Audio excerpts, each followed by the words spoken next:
इस वक्त भारत में इंतखाबी अमल जारी है, जिसका इख्तिताम 1 जून को होगा और फिर 4 जून को इंतखाबी नताइज का ऐलान किया जाएगा। जबकि कल भारतीय इंतखाबात के दूसरे मरहले में वोटिंग होगी और इस इंतखाबी अमल के दौरान भारतीय वज़ीर आज़म नरेंद्र मोदी, जो तीसरी दफ़ा वज़ीर आज़म बनने की मजबूत पोजीशन में हैं, उन्होंने एक इंतखाबी रैली के दौरान मुसलमानों के खिलाफ बयान दे दिया है। नरेंद्र मोदी ने अपनी हरीफ जमात कांग्रेस के मंशूर पर तनकीद करते हुए मुसलमानों का हवाला कुछ इस तरह से दिया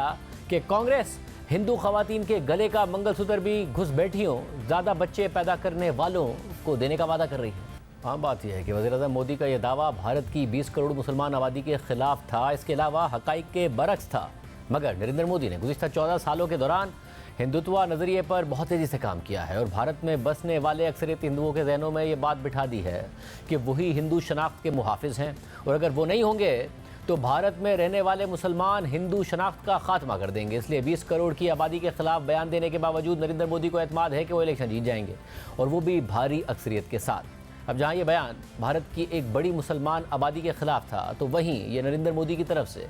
नफरत अंगेज़ी का वाज़े सबूत था। मगर इसके बावजूद भारत के अक्सरियती मीडिया चैनल्स ने इस पर सरसरी बात तो की, लेकिन नरेंद्र मोदी को वाज़ेह तौर पर तनकीद का निशाना नहीं बनाया। अहम बात यह है कि ज़ाहिरी तौर पर इस वक्त भारत में दुनिया की सबसे बड़ी मीडिया इंडस्ट्री है। 20,000 अखबारात हैं, 300 से ज़ायद न्यूज़ चैनल्स हैं, मगर अक्सरियती अखबार और न्यूज़ चैनल्स नरेंद्र मोदी के गुण गा रहे हैं। भारत का मेन स्ट्रीम मीडिया भारतीय हुक्मरान जमात भारतीय जनता पार्टी के सामने मुकम्मल तौर पर सरेंडर कर चुका है। अखबारों और मीडिया चैनल्स पर यह तशहीर की जा रही है कि अगली बारी नरेंद्र मोदी की होगी और उन्हीं की लीडरशिप में भारत आगे बढ़ेगा और तरक्की करेगा। और अपोजिशन ये तनकीद कर रही है कि भारतीय मीडिया महंगाई और बेरोज़गारी जैसे मसाइल को उजागर करने के बजाय मोदी की तारीफ़ों में मसरूफ़ है। गुज़िश्ता दिनों भारत के अपोजिशन रहनुमा राहुल गांधी ने भारतीय मीडिया पर भरपूर तनकीद की। आम बात यह है कि नरेंद्र मोदी की पार्टी जब से हुकूमत में आई है, तब से भारतीय मीडिया का एक बड़ा हिस्सा नरेंद्र मोदी के बयानिए को लेकर आगे बढ़ रहा है। नरेंद्र मोदी मौजूदा दौर में ऐसे वाहिद वज़ीर आज़म हैं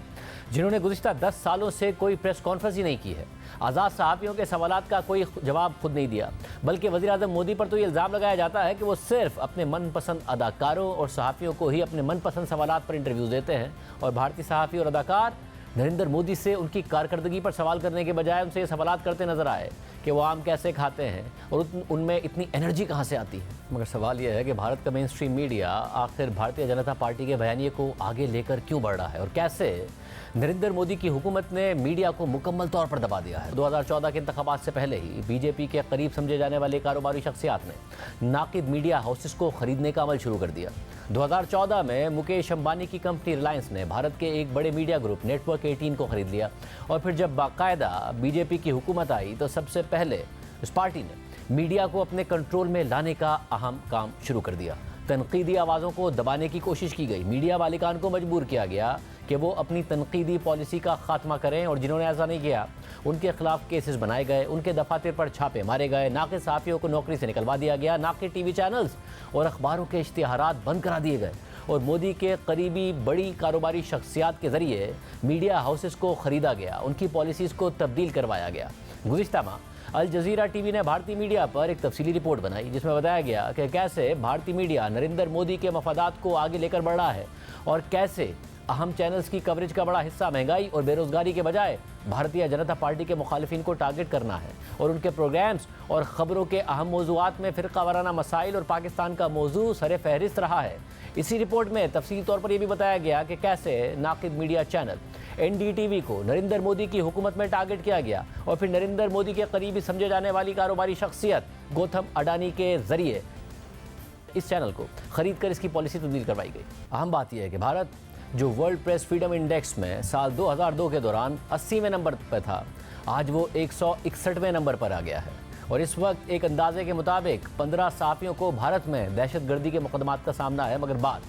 सिर्फ मकामी मीडिया तक महदूद नहीं है। इसी रिपोर्ट में ये भी बताया गया है कि कैसे गुजरात के फसादात से मुतालिक बनने वाली BBC की डॉक्यूमेंट्री के बाद भारत में BBC के दफातर पर छापे मारे गए और नरेंद्र मोदी के इख्तिदार में आने के बाद गैर मुल्की सहाफ़ियों को किन मुश्किलात का सामना करना पड़ा। सिर्फ यही नहीं, 2021 में किसानों के एहतजाज के दौरान भारतीय हुकूमत ने सोशल मीडिया प्लेटफॉर्म ट्विटर पर पाबंदी आयद करने की कोशिश की। ट्विटर के दफातर पर छापा मारा गया और फिर ट्विटर के बानी और साबिक CEO जैक डॉर्सी ने एक इंटरव्यू में दावा किया कि मोदी हुकूमत ने किसानों के एहतजाज के दौरान ट्विटर बंद करने की धमकी दी थी और मोदी ने उनसे कई ऐसे इंडियन सहाफ़ियों के अकाउंट्स बंद करने को कहा था जो हुकूमत पर तनकीद कर रहे थे। इसी तरह एमनेस्टी इंटरनेशनल ने जब भारतीय हुकूमत पर तनकीदी रिपोर्ट जारी की तो CBI ने एमनेस्टी इंटरनेशनल के मुतादिद दफातर पर छापे मारे और इस माहौल में मेन स्ट्रीम मीडिया एक वॉच डॉग के तौर पर मुकम्मल नाकाम हो चुका है। और इस पूरी सूरत हाल का फ़ायदा उठाकर नरेंद्र मोदी की जमात ने भारत में एक फेक न्यूज़ की इंडस्ट्री को जन्म दे दिया है। भारतीय जनता पार्टी ने बाकायदा फेक न्यूज़ फैलाने के लिए एक मुनज़्ज़म टीम बनाई है जो गलत खबरें फैलाकर